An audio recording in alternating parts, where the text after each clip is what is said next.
ऐसन बेटा दूसरा का भिखारी कह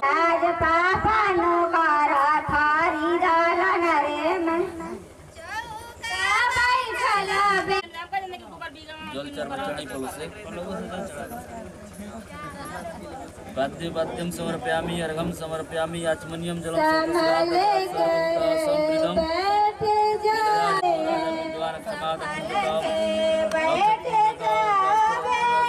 समर्पयामि कुमकुम कामनाभ्यम कामनी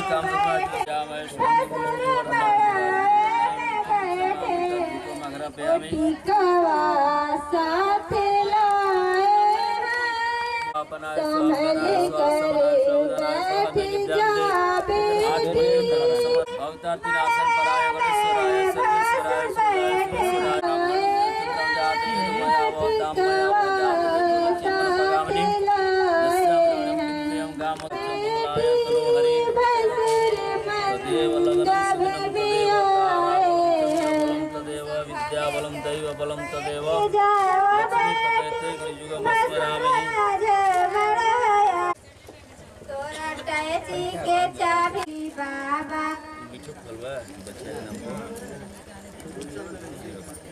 देना चाहे